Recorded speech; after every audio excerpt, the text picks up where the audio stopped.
kakaiba talaga tong gobyerno natin, no? Kapit po kayo. Eto po, ang kinuha po pala sa, ayan po, ang kinuha po ng DOF sa pangunguna po nito ni Ralph Recto, no? Dito po sa nananahimik na Philippine Deposit Insurance Corporation, mas malaki pa po pala. Mas malaki pa po sa kinuha sa PhilHealth. Angal tayo ng angal sa PhilHealth. Nasaan yung pera ng PhilHealth? PhilHealth. 60 billion po ang nakuha sa PhilHealth. Dito po, kapit po kayo. 117 billion. Isang taon lang po to. Ngayon taon lang lahat. Tinodo na po lahat. Grabe. Tinodo na po lahat ito. 117 billion. Nakita nyo po, 60 billion sa 60 billion po sa mula sa PhilHealth. 117 billion po mula sa PDIC. Daan-daang billion po yung pinagbentahan ng ginto. Ngayon din pong taon na to, ibinenta natin yung prinivatize natin yung operation ng NAIA, no? Daang billion din yan, hindi po pwedeng walang binayad yan, no? Binenta rin nga natin ngayong taon po natin binenta rin yung Star City, tsaka yung saan po napunta lahat yung mga hinayo pa kayo. Ralph Recto, magpaliwanag kayo. Saan nyo po pinagdadala yan? Napakarami. Napakarami po na pera ngayong taon. 170 sa PDIC. Billion, 117. Tapos busy kayo sa kaimbestiga sa wala pa pong 1 billion yung mga pinag-uusapan natin. DepEd at saka confidential pa sa DepEd at dito kay BP Sara sa OBP. Nakatutok tayo lahat habang sige, siguro grabe po ang ginagawa tayong katatawanan nitong mga to. Siguro sabi, yan, sige, magalit kayo dyan sa mga walang hiyang mga congressman na yan. Magalit kayo dyan na winawalang yan, tinatawag na pusit yung inyong idol. Magalit kayo dyan dahil pinagbibintangan na naman si Rodrigo na putya, diversion na diversion. Wala pa po to sa mga tinatanong natin. No, bago na naman po tong tuklas. Ilan pa pong daang bilyon na matutuklasan namin na hindi nyo nire-report. Anak ng tinapay, galit na kami sa mga congressman na inuusig si BP Sara. Yung pala, habang nagagalit kami sa congressman, kawawa pati congressman sa inyo. No? Ginawa ninyong pinademo, hindi galit pa rin po ako sa mga congressman, Wag po, kaya lang may mas malalaking demonyo pa pala na hindi tayo nagagalit. Habang tayo po ay tanggol ng tanggol dito sa kay BP Sara at kay Tatay Digong dito po sa Quadcom at saka dito sa mga taga-HOR, tuloy-tuloy pala sa pagkuha ng pera tong mga grabe po tong gobyerno na to. Kinakailangan na namin ng paliwanag sa mga nakikinig po. Yung mga inyo pong yung mga sa retired general, nakikita natin na marami rin tayo natuklasan doon sa ginawa sa budget. Aba, eto po, labas po to sa budget ng Pilipinas. Pera na yan na naipon ng PhilHealth, kinuha pa. Ito naman po, mga depositor. Mga pera po sa bangko. Paano po pag may nagsarang bangko? Kinuha nyo na pala yung mga PDIC. Wala na po kami masasabi kundi grabe na lang eh. Saan nyo dinadala lahat ng pera na yan? Nung huling bagyo po, alam nyo kung ano sabi? Wala na raw pera. Lahat nagde-justify na naubos daw yung pera, naubos ang pera. Tapos matutuklasan namin ngayon, wala kayong pambigay. Sa mga binabagyo, binabaha. Bigla namin matutuklasan ngayon na yung deposito sa bangko ng mga depositor, na member PDIC. Naririnig natin yan eh. Wala kang kakaba-kaba. Kasi pag nagdeposito ka, yung dineposito mo ay naka-insured sa PDIC. Member PDIC. Pati pa, hindi nyo na pera yan. Pera na yan ng mga depositor sa bangko. Nakuha nyo pa rin. Anak ng tinapay. Ayan, no? Sabi po rito sa Daily Tribune, least discuss. Hindi po tinatalaka ito. O, yan po, si Chito Losada. Baka sabihin nyo na naman, chinatsambahan ko to. Wala po akong kakayahan na magtsamba ng ganyan. Sinasabi ko po sa inyo, wala akong puting as, wala akong green na as, wala akong mga impormasyon. Dito ko po sa mga dyaryo kinukuha. Habang tayo libang na libang, galit na galit tayo sa mga congressman dahil sa pang-uusig nila kay BP Sara, no? Smoke screen lang pala to. Smoke screen lang pala to lahat. O, di ba? Member, PDIC. Pucha, yung pala kinuha dyan, 117 billion. Sa PDIC, yung pandeposito. Ito nga sabi ng former Budget Undersecretary, Sisa Nadine Sosara. No? Ayan po sabi niya.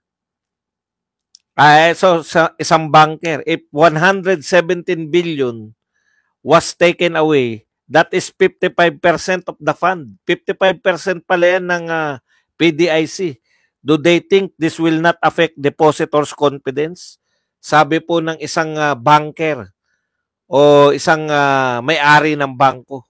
Sa tingin nyo ba yung mga tao na may deposito sa bangko ay hindi magdududa? 55% ng buong pondo ng PDIC kinuha ng Department of Finance. Grabe po yan. No, nabasa ko nga ito po siya, talagang hindi Pasko ang sa atin ito. Bagong-bago po ito. Ngayon po ito, December 26. December 26 po na balita to.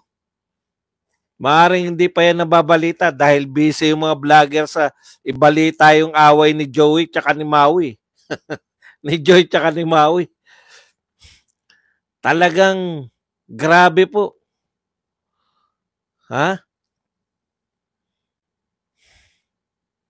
Nakakagulat. Ganon kalalaki ang pera na kinuha nitong taon na to. Bakit po ngayon, saan nyo po dinala yan taon ngayon? Saan nyo po dinala lahat yan? Bakit hindi natin pagpaliwanagin si Ralph Recto sa mga kinuha niyang pera? Yan po, PhilHealth pa lang tsaka PDIC. Sa instruction po nila, lahat po ng ahensya ng pamahalaan. Baka meron pa tayong matuklasan na mas malaki pa dyan. Sa 60 billion ng PhilHealth, 117 billion ng PDIC. Sabi ng bankero, sa tingin nyo ba hindi makaka-apekto yan sa mga nagde-deposito na yung kanilang pinaka-insurance ay kinuha ng pamahalaan? Ano po ba balita ngayon sa IMF? Ito po. Ang sabi po ng IMF, inuutusan niya yung gobyerno, IMF to government, restore capital of state-owned banks used for Maharlika Fund. Po, IMF to government, sabi po ng IMF, i-restore ninyo yung kinuha nyong capital sa Land Bank at saka sa DBP. Bakit po? Kasi kinakailangan. Okay, tignan po natin. Sabi po ng IMF World Bank, i-restore ninyo. Alam nyo po kung saan dinala yung Land Bank, di ba? Tsaka yung yan po yung Maharlika Investment Fund. Marami pala silang binago, no? Marami pala silang binago na anong tawag doon? Mga SB boys yan, sir ba? Amik TV. Ako hindi ko pa yan na topic. Number 113, party list. Yeah.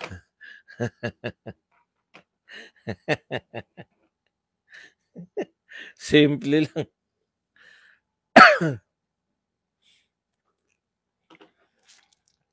Okay.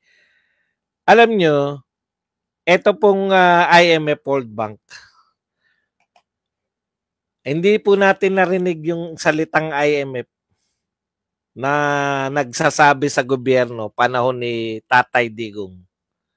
Ang ibig sabihin po niyan, no? Ito pong mga pag pumapasok na po yung IMF, kinakabahan na po yung IMF na baka utang tayo ng utang, hindi na tayo makabayad ng utang natin. Yun po yan eh. Tinitiyak po kasi ng IMF na sound pa yung ating. Actually, hindi naman po para sa kapakanan natin, no? Siyempre, kunwari lang sa kapakanan natin, pero actually, kapakanan niya ng mga bangkero sa mundo. Yung mga inuutangan natin, gusto nilang matiyak na sound pa rin yung ating financial status. Ibig sabihin, hindi pa pabagsak ang Pilipinas. Kaya sila pumapasok. Pero papasukin lang nila yung mga bansa. Hindi natin narinig yung IMF World Bank nung panahon ni Duterte. O baka mamura lang ni Duterte yan pag nakialam. Pero wala naman silang need na makialam. Alam nyo po kung bakit? No? Wala naman silang makinig. Wala naman po silang dahilan para makialam sa Pilipinas dahil very sound po. Pumapasok po yung mga investors, ang dami po nag-invest, kaya nga tayo may build. Yan ang hindi natin naiintindihan eh. Akala kasi ng lahat ng tao, yung build, basta-basta lang yan. No? Sino po ba ang presidente na ayaw po magkaroon ng infrastructure? Lahat po ng presidente, no, gusto po ng maraming infrastructure. Pero bakit si Duterte lang po? Bakit si Duterte lang po ang nakapagparami ng infrastructure? Ayun nga po yun eh. Yung trust and confidence po ng mga tao, ng mga investors dito sa atin. Dahil po magaling si Duterte, magaling po siya na magpatakbo ng Pilipinas. So, IMF po, naunawaan nyo na yan, International Monetary Fund. Ibig sabihin po niyan, sila po ng katambal po yan ng World Bank ang nagtitiyak po sa mga bansa na hindi po sila, yung mga miyembrong bansa na hindi sila mapupunta sa pagbagsak, no? Sila po yung mga sumasalo. Sila po yung mga naghihingalong ekonomiya ay tutulong, willing tumulong. Pero in fact, tinitiyak nila na ikaw ay makakabayad pa ng utang. Kaya kanila po tinitignan nila ngayon. Ngayon, kung pumapasok po yung IMF World Bank, hindi po nakakatuwa yan. Ibig sabihin, wala na pong tiniwala sa atin, no? Kinakailangan na tayong gabayan. Hindi po nangyari yan panahon ni Duterte. Pero nangyari po yan mula po pa kay Cory. So yung pagpasok po ng IMF dito sa Pilipinas, yung inuutusan naman po yung presidente natin ang gagawin dahil po yan sa kinakabahan na po sila sa tinatakbo po ng pinansya ng Pilipinas. Totoo po yan. Naalala ko yan nung panahon ni Cory tsaka ni Ramos. No, diyan po very heavy